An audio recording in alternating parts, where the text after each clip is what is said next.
Давно такого не видели на улицах столицы. Начался ремонт центральных улиц. Снимается старый асфальт, равняется и прикладывается новый.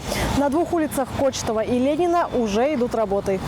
В рамках программы благоустройства города идет замена дорожного и тротуарного покрытия по улицам Кочетова и Ленина. Строителям предстоит полностью восстановить тротуарную часть. Работа не из легких. С самого утра рабочие приступают к делу.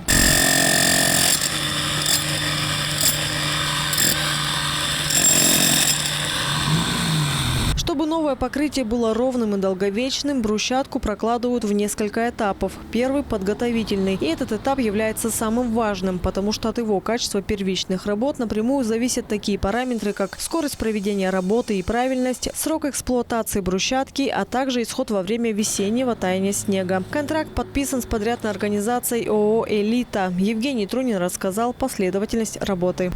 Замена, снятие старого асфальта, снятие старого грунта, потом наносится новый грунт, наносится геотекстиль, наносится мелкий щебень с отсевом, укладывается брусчатка, просыпается песком. Устанавливается новый бордюр.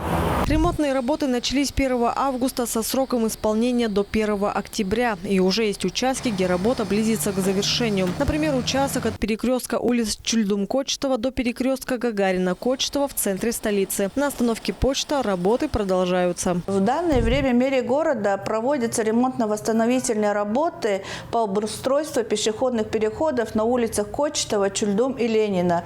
По улице Кочетова ремонтируется участок пешеходного перехода от Чульдум до Гагарина, по улице Чульдум от Ленина до Кочетова, а от Ленина от Чульдум до Гагарина.